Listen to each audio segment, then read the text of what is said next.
Hello, students. In today's class, we're going to speak about a very important topic, important sphere in our life. So give me a second to demonstrate my screen on the very topic. And as you can see here, this is the contract law. So look at the picture here. A woman is in a kind of uniform, sitting down or typing by the laptop.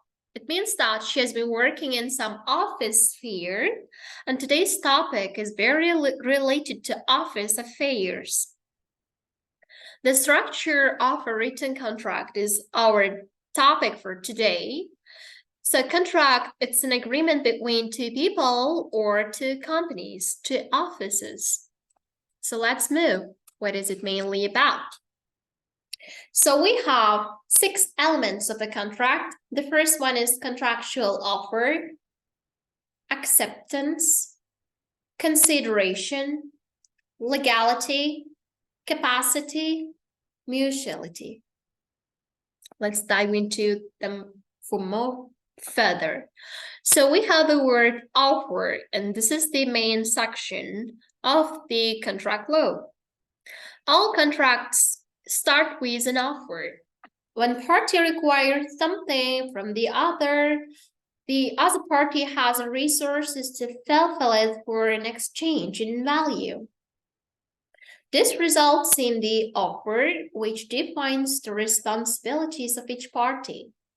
For example, party agrees to pay $100 to party B for rental of an office space.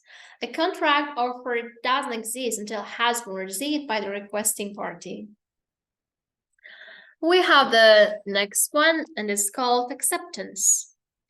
So as you can see in this picture, one person may giving an offer and the second person is accepting the offer, because you can see here they are shaking hands. It means that there is a kind of contract between them.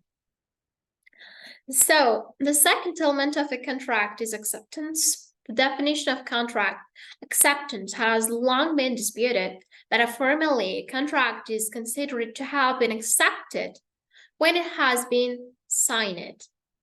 Any conditional acceptance or negotiation of additional terms is a counter-offer, which is seen as a rejection of the original agreement, as it starts the process again. And here we can see awareness.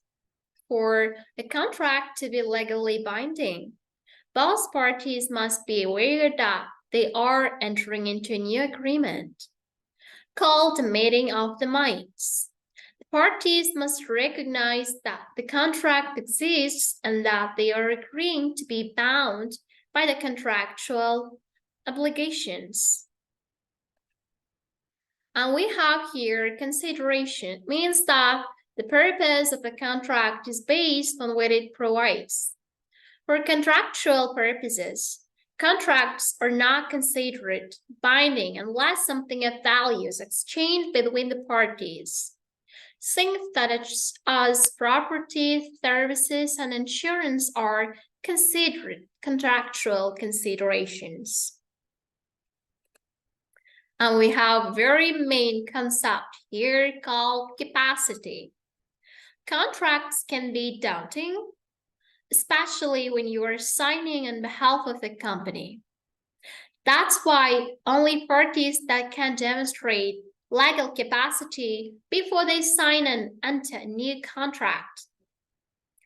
Legal capacity is when the parties demonstrate that they understand the obligations, terms, and consequences of the contract before they sign. And we have the word here, legality. So all contracts are subject to laws of jurisdiction in which they are signed and must abide by those to justify sufficient legality. However, in the use, federal and state laws are not always aligned. In that circumstance, the clause of the use constitution will be leading authority. So let's realize from the scratch. So contract law is very important in 6 areas: offer, acceptance, consideration, legality, capacity, and mutuality. So offer, it means somebody could give an offer to the second person, or some company can give an offer to the second. Acceptance, this is the condition that the second one who was getting the offer either accepts or rejects the offer or recommendation done by the first company. Consideration, before giving money or some kind of like accepting the offer, the second company should consider more about the certain item. Legality, they all know about what their rights are in legally. Capacity, it's the mindset that the people should know in this very contract item. Mutuality, they all have to be very one, like mutual organization working together. And that's all, I guess, for today. I know that this is not very deep and very main like conceptual ideas, but I know that they are very essential for the first description and for the first entrainment of this topic. Thanks for your attention. Goodbye. Have a nice day.